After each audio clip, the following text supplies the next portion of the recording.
Assalamualaikum warahmatullahi wabarakatuh. Selamat pagi semuanya. Nah,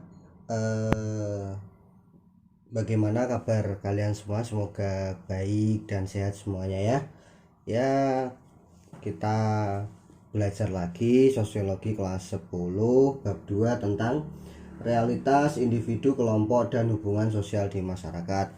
Sebelum kita mulai pelajarannya, kita baca bismillah dulu ya. Bismillahirrohmanirrohim. Nah, kita masuk pada bab 2 realitas individu, kelompok, dan hubungan sosial di masyarakat. Nah, pada dasarnya manusia sebagai makhluk sosial mempunyai keinginan dan kebutuhan untuk berhubungan dengan orang lain. Hubungan itu terjadi karena manusia tidak bisa memenuhi kebutuhannya sendiri. Coba bayangkan, bila Anda hidup sendiri tanpa orang lain, bagaimana Anda bisa makan, berteduh, atau mengembangkan keturunan? Bagaimana Anda mempertahankan diri dari segala gangguan?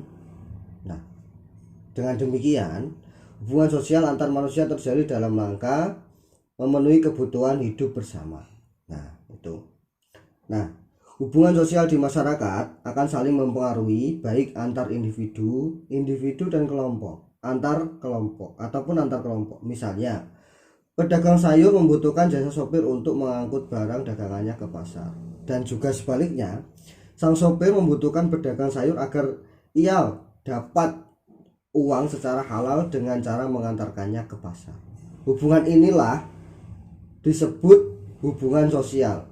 Untuk memenuhi kajian tentang individu, kelompok, dan hubungan sosial dalam masyarakat, kita akan mempelajari materi di sini. Nah, yang pertama di sini ada pembentukan identitas individu dan kelompok. Nah, kita belajar dulu tentang pembentukan identitas individu dulu. Setelah itu kita akan belajar pembentukan identitas kelompok. Nah, bagaimana pengertian tentang identitas individu? Yaitu, pengertian individu adalah bagian terkecil dari kelompok masyarakat yang tidak dapat dipisah lagi menjadi bagian yang lebih kecil. Kata individu sendiri berasal dari bahasa Yunani, yaitu individuum, yang artinya tidak terbagi, di mana dalam ilmu sosiologi individu diartikan sebagai sebuah organisasi atau seseorang, someone, yang bebas atau tidak terikat dengan organisasi yang lain, baik dalam hal tindakan, pikiran, maupun tingkah laku. Individu apa ya? Diri kita sendiri. Nah, langsung kepada faktor pembentukan individu.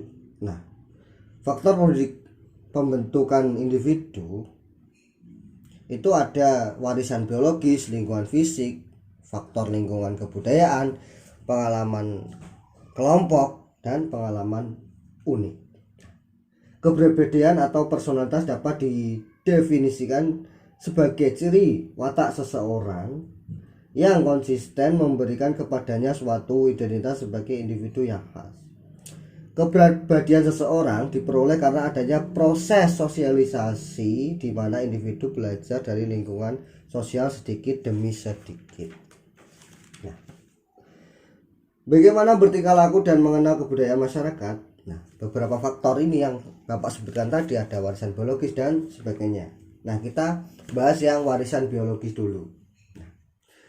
Warisan biologis itu persamaan biologis dalam diri manusia dapat digunakan untuk membantu menjelaskan persamaan dalam kepribadian dan perilaku semua orang. Setiap individu normal dan sehat akan memiliki persamaan biologis.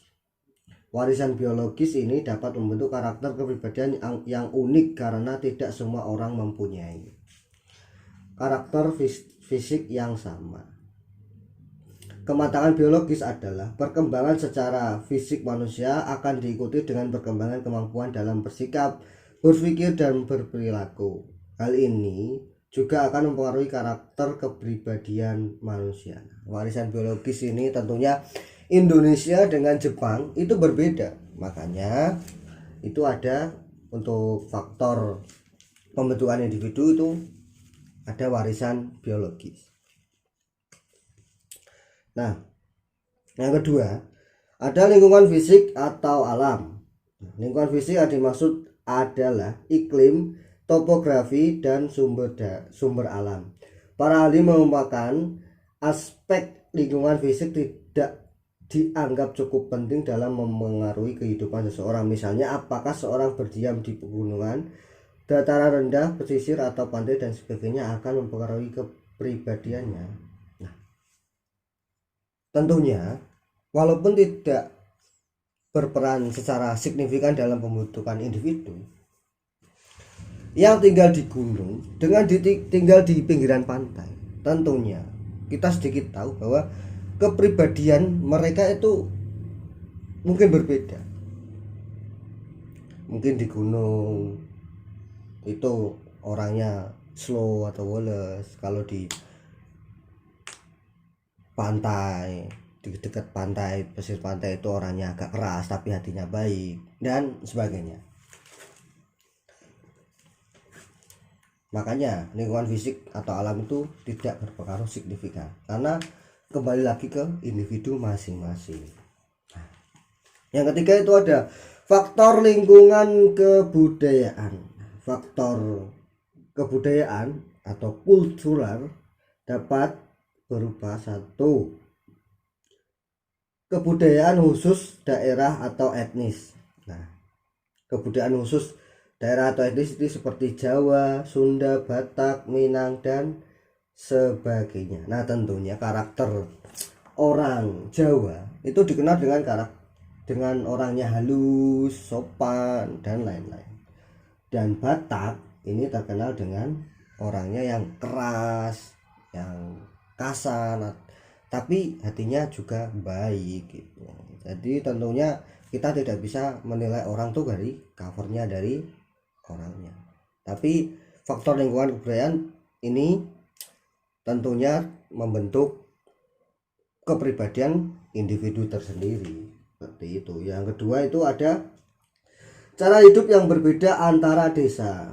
Nah, contohnya daerah agraris tradisional dan kota. Nah, tentunya orang kota dan orang desa itu sifatnya berbeda, seperti itu. Contoh, orang desa mungkin dari mindsetnya itu ke sawah dan lain-lain. Kalau orang kota itu kerjanya kantoran dan lain-lain, seperti itu. Terus dalam faktor lingkungan kebudayaan ada kebudayaan khusus kelas sosial.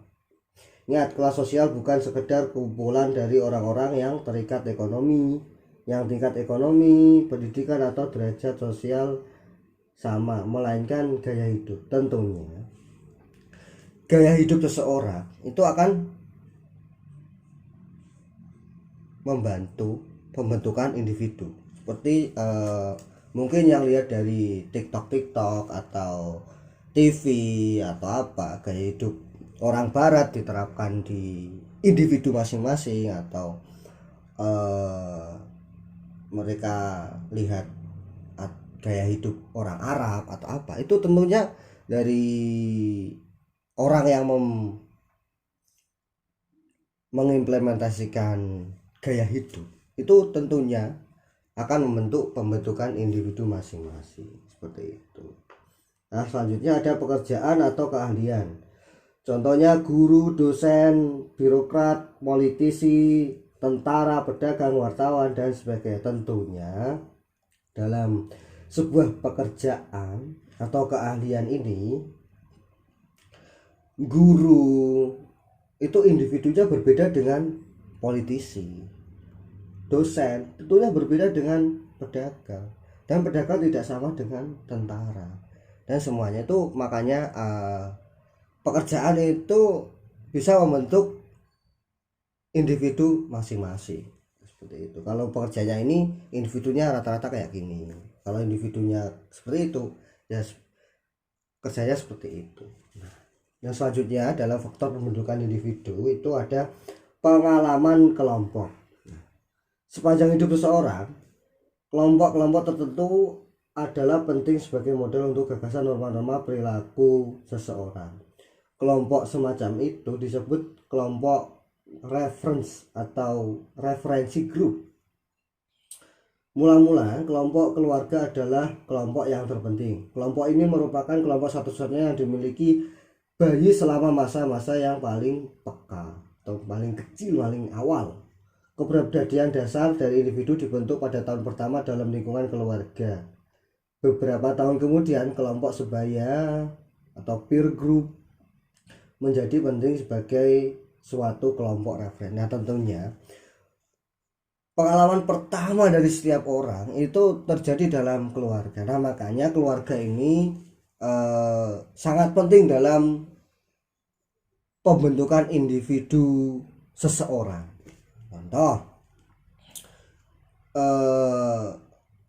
Contoh nih, dalam keluarga itu ayahnya pemabuk. Ayah itu punya anak 2. Yang anak pertama itu pemabuk juga, yang kedua tidak mabuk. Karena apa? Yang pertama ditanya, kenapa kamu mabuk? Karena saya melihat ayah saya. Anak yang kedua itu tidak mabuk. Karena apa? Saya juga melihat ayah saya. Dari sama-sama melihat, sama-sama ada 2 anak nih, dengan melihat ayahnya, tetapi punya sudut pandang yang berbeda seperti itu.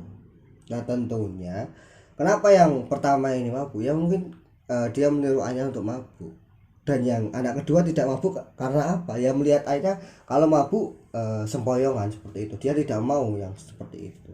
Ya, tentunya kita harus bisa melihat sudut pandang yang berbeda walaupun dari kelompok yang sama seperti itu. Yang tentunya dari yang pertama itu ada keluarga, yang kedua ada lingkungan peer group atau lingkungan anak-anak. Nah, dalam lingkungan anak-anak tentunya kita harus sebagai orang tua mungkin mengarahkan anaknya sebagai untuk tidak berkata kasar, berkata yang jelek, kotor seperti itu. Tapi ya kita tidak bisa menyalahkan sepenuhnya anak yang berkata seperti itu. Nah, yang selanjutnya kelompok sebaya, terus tentunya kelompok yang agak remaja seperti SMA, seperti kalian nih. Kelompok SMA tuh masa-masa SMA tuh masa-masa yang paling indah, masa-masa yang paling tidak bisa diulang kembali seperti itu. Jadi makanya rata-rata orang yang salah dalam pergaulan bebas itu kenapa rata-rata anak SMA? Karena pandangan mereka masa SMA tuh sangat indah sekali seperti itu. Dan tentunya Pak pesan sama kalian semua supaya tidak salah bergaul, ya. Bapak minta tolong pada kalian semua ya. Dan yang kelima nih, dalam faktor pembentukan individu ada pengalaman unik. Nah, tentunya pengalaman unik dari orang satu dengan orang yang lainnya itu berbeda. Contohnya Paul B. Harden mengungkapkan bahwa kepribadian tidak dibangun dengan menyusun peristiwa di atas peristiwa lainnya. Artinya pengaruh suatu pengalaman tergantung pada pengalaman yang mendahulunya. Pengalaman unik yang dijumpai akan mempengaruhi kepribadian seorang individu, di mana tidak semua pengalaman seorang itu sama. Nah, Bapak katakan tadi. Oleh karena itu, pengalaman unik sangat mempengaruhi pembentukan kepribadian seseorang. Nah, pengalaman unik tuh ya apa ya, kalian tahu sendiri lah.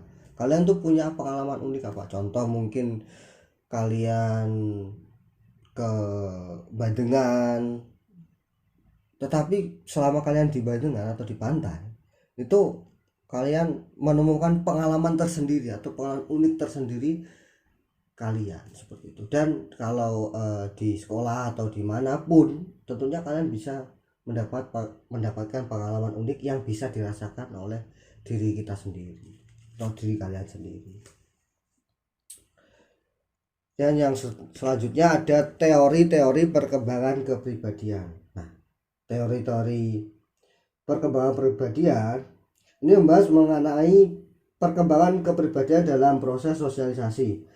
Teori-teori yang dimaksud sebagai berikut. Ada teori peran. Nah, menurut Mead, proses sosialisasi yang dilakukan oleh manusia adalah melalui peran-peran yang harus dijalankan oleh individu sehingga pemikirannya terkenal dengan sebutan role theory atau teori mengenai peranan. Melalui penguasaan peranan dalam masyarakat, seorang individu dapat berinteraksi dengan orang lain. Perkembangan diri manusia melalui interaksi dengan anggota masyarakat lain berjalan secara bertahap, mulai dari tahap preparatory stage, play stage, game stage, dan genesis order. Nah, tadi bahasa Inggrisnya yang pertama itu tadi ada tahap persiapan. Nah, tentunya dalam teori peran ini yang pertama ada teori persiapan atau preparatory stage. Nah, pada tahapan ini anak-anak mulai melakukan kegiatan meniru meskipun tidak sempurna. Mereka mempersiapkan diri untuk mengenal dunia sosialnya, termasuk untuk memperoleh pemahaman tentang diri, misalnya makan yang diajarkan ibu kepada anaknya yang masih balita diucapkan mam, mam. Nah, seperti itu kan, anak bayi kan mam dulu nak, mam dulu deh gitu. Mana kata tersebut belum dipahami tepat oleh anak. Lama-kelamaan anak memahami secara tepat makna kata makan dengan kenyataan yang dialaminya. Nah, tentunya dalam tahap persiapan itu dalam tahap balita, tahap awal. Dalam teori peran, setelah ada tahap persiapan, ada tahap meniru atau dalam bahasa Inggrisnya play stage. Nah, ketika seorang memasuki tahap ini, peran yang dilakukannya menirukan peran yang dimainkan orang-orang di sekitarnya. Seperti orang tuanya yang dewasa lainnya sering mengadakan interaksi dengannya. Kamu dapat mengamati ketika anak kecil sedang bermain dan menjalankan peran yang dilakukan orang dewasa tanpa memahami isi peran-peran tersebut. Contohnya, seorang anak yang berpura-pura menjadi guru. Nah, seperti menjadi dokter, koki, tanpa tahu tugas guru itu ngapain, dokter itu harus nyuntik atau ngapain, atau kopi menggoreng menggunakan wajan atau ngapain. Anak itu tidak tahu maksud dan tujuan, tetapi hanya meniru yang dilakukan yang mereka tahu. Seperti itu. Setelah tahap meniru, ada tahap siap bertindak. Nah, tentunya pada tahap ini masa penuhnya sudah mulai berkurang dan tergantikan dengan peranan secara langsung yang dimainkan dengan penuh kesadaran. Selain itu, jumlah orang yang berinteraksi dengannya semakin banyak dan kompleks serta memahami peran yang harus dijalankan oleh orang lain tersebut. Seorang anak kecil mulai menyadari bahwa adanya norma-norma yang harus dipahami. Norma-norma itu apa? Ya, kalian sudah belajar di bab kemarin. Baik yang berlaku di dalam keluarganya maupun di luar keluarganya. Dimulai menyadari adanya tuntutan untuk membela keluarga, bekerja sama dengan teman-temannya, dan lain-lain. Pada tahap ini, lawan berinteraksi semakin banyak dan hubungannya semakin kompleks. Nah, yang selanjutnya ada tahap penerimaan norma kolektif.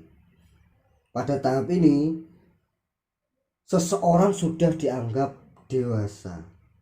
Dia sudah dapat menempatkan dirinya pada posisi masyarakat secara luas. Dengan kata lain, ia dapat bertenggang rasa tidak hanya dengan orang-orang yang berinteraksi dengannya, tetapi juga dengan masyarakat luas. Manusia dewasa menyadari pentingnya peraturan, kemampuan bekerja sama, bahkan dengan orang yang tidak dikenalnya. Manusia dengan perkembangan diri pada tahap ini telah menjadi warga masyarakat dalam arti sesungguhnya. Sebagai anak, ia telah mampu memahami peranan yang dijalankan orang tuanya. Sebagai siswa, contoh seperti kalian nih, kalian mampu memahami peranan yang dijalankan seorang guru. Nah, seperti itu.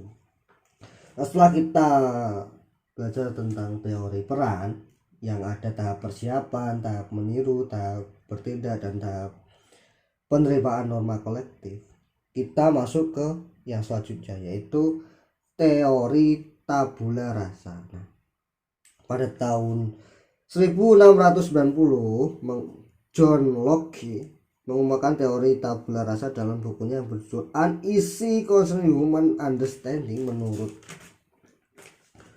teori ini, manusia baru lahir seperti batu tulis yang bersih dan akan menjadi seperti apa kepribadian seseorang ditentukan oleh pengalaman yang didapatkannya. Jadi teori ini mengendalikan bahwa semua individu pada waktu lahir mempunyai potensi kepribadian yang sama. Nah, setelah itu kepribadian seseorang semata-mata hasil pengalaman yang sesudah lahir. Tentunya setiap itu menurut tabula rasa. Yang ketika itu ada teori cermin diri yang menurut Charles Heculi, teori ini merupakan gambaran bahwa seorang hanya bisa berkembang dengan bantuan orang lain. Setiap orang menggambarkan diri sebagai sendiri dengan cara bagaimana orang lain memandangnya. Misalnya, orang tua dan keluarganya mengatakan bahwa anak gadisnya cantik, maka anak itu akan merasa percaya diri seperti itu. Tapi walaupun anak itu cantik, tetapi keluarga atau orang tuanya itu mengatakan dia jelek, maka dia tidak percaya diri. Makanya kalian nanti jika menjadi orang tua, kalian harus bisa ini menyanjung anak. Nih, nak, kamu tuh tampan, kamu tuh cantik, kamu tuh ganteng, seperti itu. Biar mereka ada kepercayaan diri mereka gitu loh. Nah, siapa lagi yang dipercaya kalau bukan keluarganya, seperti itu. Nah, ada 3 langkah dalam pembentukan cermin diri. Yang pertama ada imajinasi terhadap pandangan orang lain terhadap diri seseorang. Contohnya, bagaimana pakaian atau tingkah lakunya di mata orang lain. Yang kedua, ada imajinasi terhadap penilaian orang lain tentang apa yang terdapat pada diri masing-masing, misalnya pakaian yang dipakai. Yang ketiga itu ada perasaan seseorang tentang penilaian-penilaian tertentu seperti bangga, kecewa, gembira, atau rendah hati. Nah, kalian pasti pernah merasakan ini semua dalam 3 langkah dalam pembentukan cermin diri. Nah, teori ini memiliki 2 kelemahan yang menjadi sorotan banyak pihak. Yang pertama, pandangan ini dinilai lebih cocok untuk memahami kelompok tertentu di dalam masyarakat yang berbeda dengan kelompok-kelompok lainnya. Misalnya, anak-anak belasan tahun peka menerima pendapat orang lain tentang dirinya, sedangkan orang dewasa tidak mengacuhkan atau menghiraukan pandangan orang lain apabila tidak cocok dengan dirinya. Kedua teori ini dianggap terlalu sederhana. Culi tidak menjelaskan tentang suatu keberadaan dewasa yang bisa menilai tingkah laku orang lain dan dirinya. Nah, setelah ada teori peran, teori tabula rasa, teori cermin diri, tentunya ada teori lagi, teori diri antisosial. Teori ini dikemukakan oleh Sigmund Freud. Dia berpendapat bahwa manusia mempunyai 3 bagian, yaitu id, superego, dan ego. Id atau ide adalah pusat nafsu serta dorongan yang bersifat naluriah, tidak sosial, rakus, dan antisosial. Yang selanjutnya ego adalah bagian yang bersifat sadar dan rasional, mengatur pengendalian superego terhadap ide. Ego secara kasar dapat disebut akal pikiran. Nah, superego adalah kompleks dari cita-cita dan nilai-nilai sosial yang dihayati seseorang serta membentuk hati nurani atau disebut kesadaran sosial. Gagasan teori ini adalah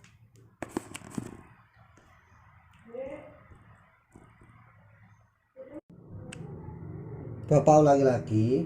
Ini ada superego adalah kompleks dari cita-cita, nilai sosial yang dihadapi seorang serta membentuk hati nurani atau disebut kesadaran sosial.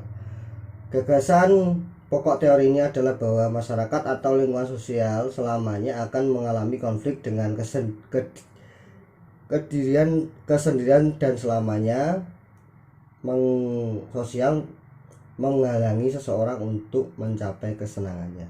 Masyarakat selalu menghambat pengungkapan agresi, nafsu seksual dan dorongan-dorongan lainnya. Dengan kata lain, ide selalu berperang dengan superego.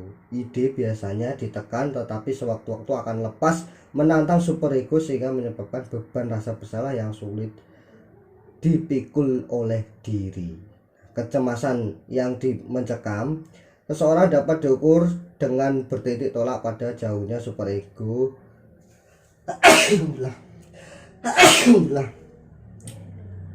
Mencekam kecemasan superego berkuasa terhadap ide dan ego.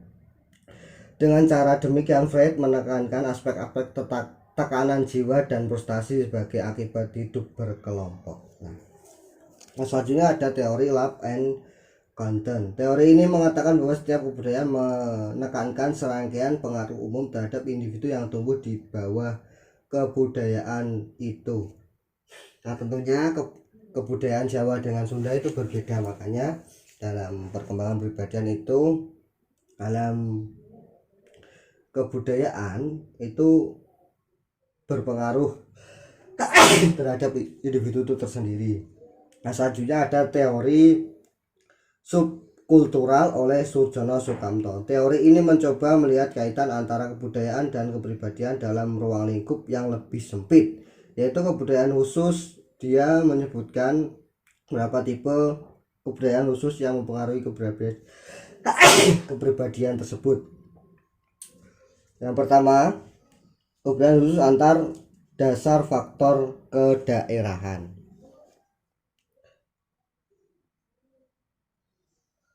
Di sini dijumpai kepribadian yang berbeda dari individu-individu yang merupakan anggota suatu masyarakat tertentu. Oleh karena masing-masing tinggal di daerah yang berlainan dengan kebudayaan khusus yang berbeda pula. Yang selanjutnya ada cara hidup di kota dan desa yang berbeda. Nah, tentunya dari ciri khas yang dapat dilihat itu orang desa lebih menemukan diri sebagai masyarakat yang mempunyai sikap gotong royong yang sangat tinggi, dan orang kota itu tidak mencerminkan dengan mempunyai sikap gotong royong yang sangat tinggi. Yang selanjutnya ada kebudayaan khusus kelas sosial. Dalam kenyataan di masyarakat, setiap kelas sosial mengembangkan kebudayaan yang saling berbeda. Pada akhirnya menghasilkan kepribadian yang berbeda pula pada masing-masing anggotanya. Misalnya kebiasaan orang-orang yang berasal dari kelas atas dalam mengisi waktu liburannya ke luar negeri. Kebiasaan tersebut akan menghasilkan kepribadian yang berbeda dengan kelas sosial lainnya di masyarakat. Itu teori-teori perkembangan kepribadian. Yang selanjutnya, setelah kita belajar tentang pembentukan identitas individu, kita belajar tentang pembentukan identitas kelompok. Nah, pengertian kelompok sosial adalah kumpulan manusia yang memiliki kesadaran bersama akan keanggotaan dan saling berinteraksi seperti gambar di samping. Nah, faktor-faktor pembentuk identitas sosial atau identitas kelompok itu ada kreativitas, ideologi kelompok, status sosial, media massa, dan kesenangan. Nah, kreativitas dulu.